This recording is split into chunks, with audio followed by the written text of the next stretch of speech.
Welcome back. Today, you find me in a decommissioned nuclear bunker in Essex, in England. This bunker was commissioned in 51 to 53, and it was decommissioned in 1992. Sold back to the original landowners, and now it's a museum, if you can call it that. Anyways, a word to the wise if you intend in visiting this place. There's two things which you need to bear in mind. Number one is, if you're going to take video here, they charge you an extra £5, and you pay that as you're leaving, not as you enter. And also, if you want to take good video, you should bring a flashlight or some kind of lighting equipment with you, because the lighting in there is pretty dim. And in one particular place, there was absolutely no lighting whatsoever. So keep that in mind if you're going to come here. I've passed this place hundreds of times over the years and never thought about visiting. Just didn't appeal to me. However, recently, with people like the prime ministers of Norway and Finland saying and telling their citizens to get ready for a nuclear strike from Russia, I thought I'd come in and have a look for myself and just see what the conditions of living in this place might entail. And it's pretty boring, very dull, but it was worth the visit. Now, my thumbnail said the nuclear lie, and I'll explain that to you from my perspective. I do believe that we're going to see another war in Europe. That's almost guaranteed. I don't think that can be stopped. I came back from Paris recently, and Paris resembled a South American third world country in relation to the number of police and soldiers that I saw on the streets. There's just thousands of them. Everywhere you walk, you can't escape them. It's almost like the city is at war in Paris. Plus, it's very dangerous. Plus, the number of Eastern European pickpockets there. You've got to keep your valuables under control if you're in Paris. If you don't, you'll lose them. It's that simple. If you stay in a hotel, the people will warn you about your valuables and how you should take care of them. And even if you get a taxi driver will tell you the same thing. Be careful of your valuables. This is what Brussels has done for Paris and the rest of Europe. Anyways, back to the point of the nuclear lie.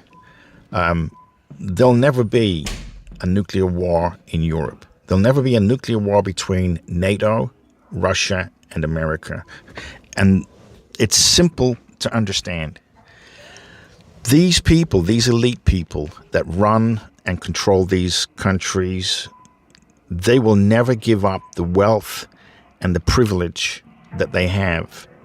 These are very, very wealthy people. They have homes all over the world. Hundreds of millions of dollars, pounds, euros spent on homes. They're never going to give that up, ever. So they'll have wars, but you will not have a nuclear war. The only way that you would ever have a nuclear war is if these criminals were beginning to lose everything. Then I would think there's a strong possibility that they would do something like that.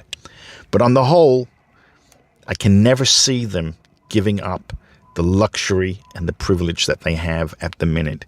To do something like that would destroy it. These people are never, ever going to do that. These are very intelligent criminal people, and they know what they like and what they dislike. One of the things they dislike is being poor, living in a nuclear abyss. They're just never going to do it. So anyone telling you, when you listen to the Norwegian and the Finnish prime minister saying that we're getting our citizens ready for nuclear war, it's a nonsense. It's just never going to happen. It might happen, but it's a very, very slim possibility that that would happen. If one looks at the conflict in Ukraine, that's basically America and Russia playing out some kind of a proxy war in Ukraine. But Ukraine is nothing more than a money laundering exercise. It was from the very beginning and still is today. Yesterday, Joey said that he's giving another $50 billion to Ukraine, even though Congress has said no more money for Ukraine. Joey says we've got $50 billion to give him. And as you know, if you're well read, that money will never, ever be used for the people. That's a money laundering scam. And there's a lot of people in America, England, France, and Europe who become multi-billionaires as a consequence of the suffering of these young people in both Ukraine and Russia. And now Ukraine is sending their women to their deaths in this conflict too. And speaking of criminals, I read yesterday that the UK has given Ukraine £12.8 billion. And Starmer is on the record as saying that they will keep giving Ukraine as much money as they need until this matter is finished. So that's where your money is going. It's going to criminal organizations who are becoming very wealthy as a result of that. My last video about Glastonbury and how England is becoming a third world country, I had a lot of feedback on that, both good and bad. And the people who still believe in these companies, currently the Red Company, that they still believe that this company is going to do something good for them and their families. It just never ceases to amaze me how these people believe in these criminal organizations. It's like a Stockholm Syndrome thing for me. I cannot get my head around why you would vote for people who would want to destroy you, your family, your culture, your country. And yet they keep defending it, even though they can see the criminality that they are committing upon citizens in England. Point in fact, the 300 that they stole from the seniors that would have helped them stay warm throughout the winter. They don't care about that. They just stole it. And that's just another example of how these people don't care for you or your family or your folks. And yet people keep voting for them. 12.8 billion to Ukraine in a money laundering scam. And just 1.9 billion off that would solve the homeless problem in the UK. 1.9 billion. Of course, they're never going to spend that upon people because that would be looking after their own people, and that's something they're never going to do. And the same can be said for America. They estimate that 20 billion could end homelessness in America, and yet they won't do it. Why? Well, for the same reason they won't do it in the UK. They don't like these people. They don't care about them. They don't care what happens to them. They couldn't care less. My last video, I said I had to go and see a dentist. It cost me £400 just to pop in and say hello. And I spoke with the dentist and I asked him, why is it that you no longer do NHS treatment? And he just quite simply said to me, we would go out of business. They're not paying us for the work that we're doing. We can't afford to do it. We can only help people so much. And he said if we was to help everyone in the same way, we wouldn't have a business, which is fair, obviously. Man has to eat. He has to run a business. He has to make a profit to stay in business. So I don't see a problem with that. But the 12.8 billion that England has given to Ukraine in this money laundering exercise, last year for 22-23, the NHS spent 2.9 billion on dental care for the citizens of this country. 2.9 billion. And they say they haven't got any more money to invest in dental care. Yet, 12.8 billion for Ukraine. And yesterday, Starmer found 11 million pounds to send to Syria. So no money for the homeless, no money for dental care, no money for drugs that people need to alleviate their suffering and their pain. But suddenly he just found 1 million pounds to send to Syria. So when it comes to a money laundering situation, they can find the money in seconds. Don't be naive about that, please.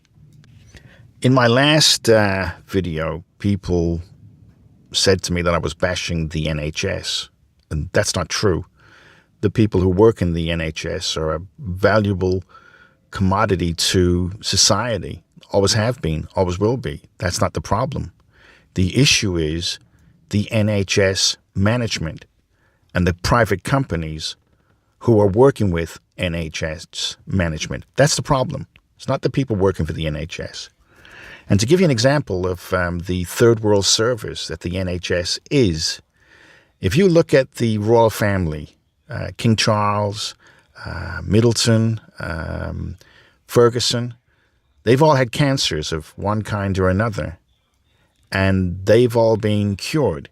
They're doing better than ever.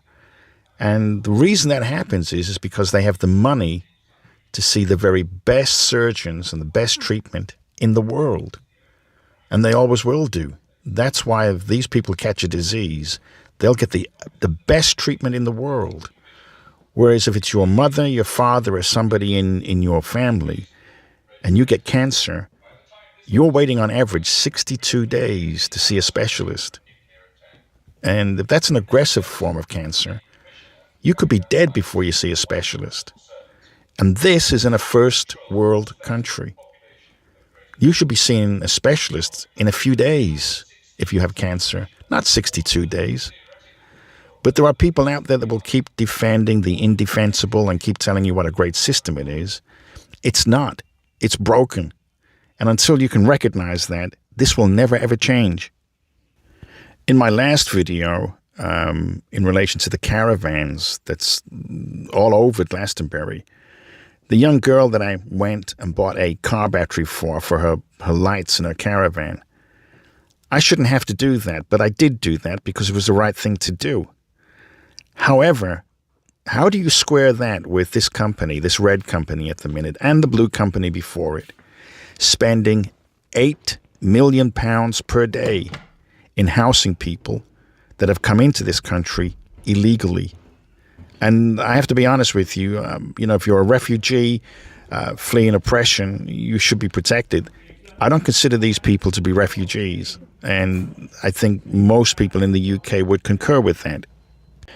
At the end of this video, I've included a tiny little clip about where I buy my milk from, my food from. I get all of my food from independent farms, wherever I am when I'm in the UK. And when I'm at home in Spain, I grow my own food and I buy organic food from people all around me. And you would have to be on a different planet not to have seen what these people are doing with the milk in this country.